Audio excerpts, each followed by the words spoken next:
इस्लाम की सबसे बड़ी देन जो इस देश के 90% मुसलमानों को नहीं पता है। गाइडेंस इतनी जबरदस्त। ये जो मुझे पत्थर मार रहे हैं ना, किसी दिन यही हमारे पैरोकार होंगे। आपको इनसे सीखने का मन नहीं करता? बहुत महान था, एक बार आसमान में से उंगली डाल के छेद कर दिया था। आज सबसे ज्यादा एजुकेशन में हिंदुस्तान में कौन पिछड़ा? मुसलमान। कोई बुनियादी दिक्कत है जिस पे लोग जा नहीं रहे?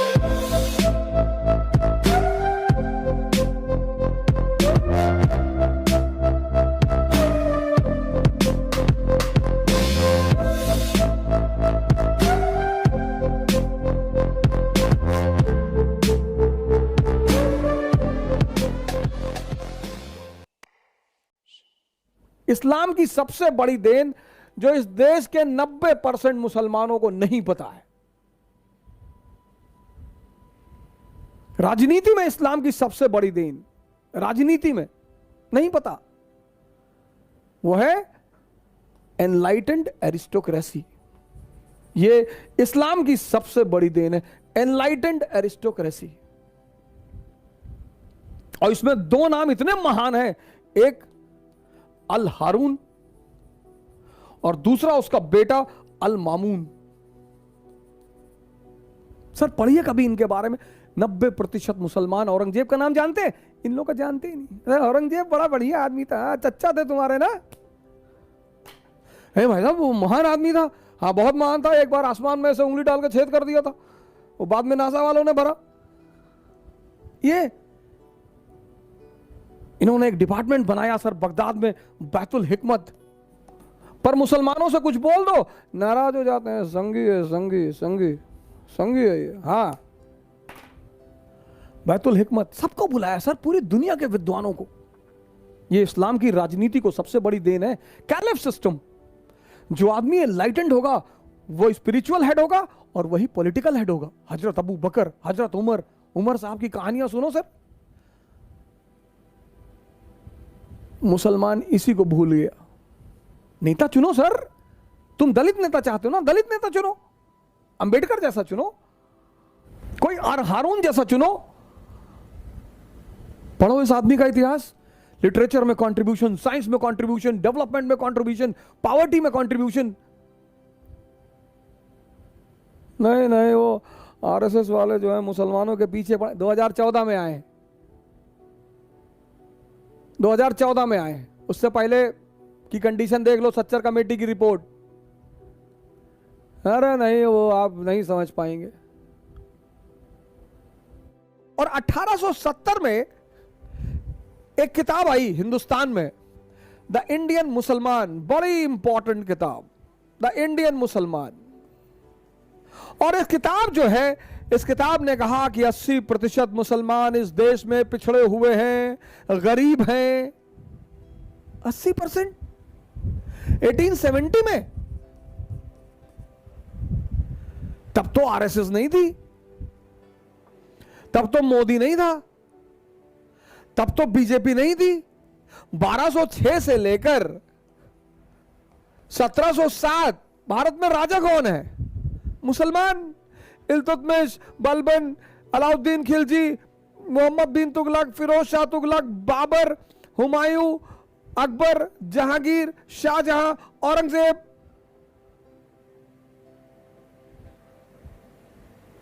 तो ये कैसे हो गया?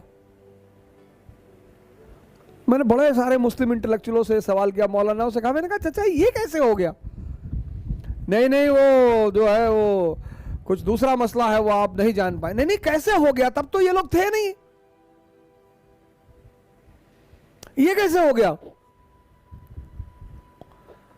इसका मतलब कोई बुनियादी दिक्कत है जिस पे लोग जा नहीं रहे हैं। यह मकसद है मेरा आपको इस कहानी सुनाने का। यहां पे तो सर मुसलमान शासक हैं, फिर 80% गरीब पिछड़े। क्यों? कोई तो बुनियादी वजह होगी सर। इतना बड़ा ये बिंदी देख रहे हैं, इतना बड़ा इजराइल और इतना बड़ा अरब वर्ल्ड।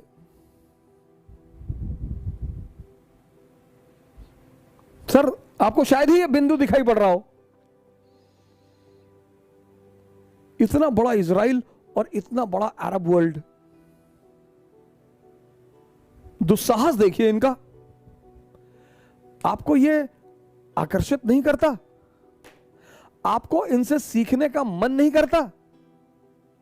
गाली देना किसी समस्या का समाधान नहीं है। हमारे बड़े सारे मुस्लिम भाई हैं, उनको मैं देखता हूं किसी को तुरंत गाली देने लगते हैं। तारिक फतेह चोर है, अच्छा क्यों? वो आर्रा का एजेंट है, अच्छा हिंदुस्तानियों का एजेंट है, तो क्यों नहीं बहस करते हो उससे जाकर? करो, उसको साबित करो कि तुम गलत हो, उसको बुलाओ किसी मजलिस में, उसके तर्कों को काटो।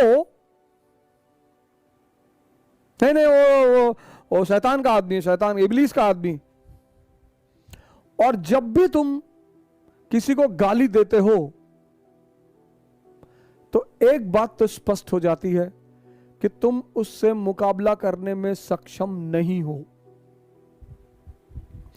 Whenever you are abusing someone, then it is explicitly clear, that you are not in a situation to compete with that person. पूरी दुनिया की अर्थव्यवस्था यहूदियों के हाथ में है सर। इतना ऑयल रिजर्वायर होते हुए तुम उनके गुलाम हो। 48 में मारा, 56 में मारा, यम किप्पुर के वॉर में मारा, 6 डेज वॉर में मारा, तुम्हारे घर में घुसकर तुम्हारा बेड़ा उड़ा देते हैं, स्विस कैनाल पे कब्जा कर लेते हैं, इजिप्ट की एयरफोर्स पूरी उड़ा देते हैं। तुम्हें यह चीज आश्चर्य नहीं करती? बस गाली ही देते हो। कि इस्लाम की सबसे बड़ी राजनीतिक देन है एनलाइटेंड एरिस्टोक्रेसी। एनलाइटेंड एरिस्टोक्रेसी, उसमें जिन्ना जैसे लोग कहीं नहीं बैठते सर, वो बैठते ही नहीं। इस्लाम की जो सबसे बड़ी राजनीतिक देन है वो है एनलाइटेंड एरिस्टोक्रेसी। और सर इस्लामिक स्टेट ने इतनी यूनिवर्सिटियां खोली, इतनी वर्ल्ड फेमस सर, 5-6 नाम तो मैं आपको गिना देता हूं। Baghdad, Cairo, Barcelona, Seville, Damascus, ये सब फेमस इस्लामिक यूनिवर्सिटियां थी। रेनेसांस की जो पृष्ठभूमि बनी ना सर, वो इन्हीं यूनिवर्सिटियों में बनी सर। इन यूनिवर्सिटी में पढ़ने के लिए लोगों का सपना होता था कि हम इन यूनिवर्सिटियों में पढ़ें। अगर इस्लाम का इतिहास देखा जाए 8th सेंचुरी से 15th सेंचुरी, और सुप्रीम अचीवमेंट सर, गाइडेंस इतनी जबरदस्त, एनलाइटेंड एरिस्टोक्रेसी। राम एनलाइटेंड है, मोहम्मद एनलाइटेंड है, गुरु गोविंद सिंह एनलाइटेंड है। औरंगजेब ने पूछा आप संत हैं, आपने हथियार उठा लिया, क्यों? और ये आप दाढ़ी और बाल क्यों रखते हैं बड़े बड़े सन्यासियों की तरह? बोले हम सेंट वॉरियर्स हैं, हम धर्म के लिए लड़ते हैं। धर्म मतलब सिखिज्म नहीं, धर्म मतलब मानवता। इस्लाम जब पैदा हुआ पूरी दुनिया में अंधेरा था, पूरी दुनिया में। आप कभी इस्लाम की हिस्ट्री पढ़ो, यूरोप औरतें जलाई जा रही थी विच हंटिंग के नाम पे, विच हंटिंग। हिंदुस्तान सती प्रथा, चीन में तो लड़कियों को ऐसे ही मार डालते थे। पूरी दुनिया में अंधेरा, और उस अंधेरे में मोहम्मद साहब लैंप लेकर खड़े हुए। इस्लाम, प्रेम, मैसेज। हुजूर साहब गुजरते थे एक रास्ते से, कोई महिला उनके ऊपर डेली कूड़ा फेंकती थी। हमारे आपके ऊपर फेंक दे, हम तो गोली चला दे तुरंत कि वह कूड़ा फेंकोगे, वो भी हम मतलब मैं, वाजीराम के टीचर, इतनी औकात तुम्हारी? पैगंबर, हम तो उसके सामने कुछ है ही नहीं। पैगंबर, मालिक का सीधा हाथ है उस आदमी के सर पे। एक दिन उस महिला ने कूड़ा नहीं फेंका, वो मकान के अंदर गए, पता किया कि मोहतरमा कहाँ है, पता चला बीमार है। गए, हालचाल पूछा, कहा मालिक से दुआ करूंगा कि आप जल्दी ठीक हो जाए। ये है, हमसे लोग पूछते हैं, मैं मेडिवल इंडिया पढ़ाता हूं, लोग मुझसे पूछते हैं इस्लाम इतनी ऊंचाई पे कैसे था, मुसलमान इतनी ऊंचाई पे कैसे थे? स्पेन से लेकर चाइना सी, कैस्पियन से लेकर हिंदुस्तान, पूरे इलाके में मुसलमानों का कब्जा। क्यों? क्योंकि वो अपने उस वक्त पैगंबर को समझते थे कि जीतने के सिद्धांत क्या है। जीतना तलवार से नहीं, तलवार से तो लूटा जाता है। चोर किस चीज का इस्तेमाल करता है? तलवार का। ये मैसेज है, मैसेज। इकरा शब्द फैजल साहब ने लिया कि सर हम तो अपनी इंस्टीट्यूट का नाम इकरा रखेंगे। मैंने कहा बिल्कुल। मैंने कहा, इन्होंने मुझसे पूछा कि हम इंस्टीट्यूट का नाम क्या रखें, हमने कहा इकरा रखो, बड़ा अंधेरा है दुनिया में। इकरा मतलब पढ़ो।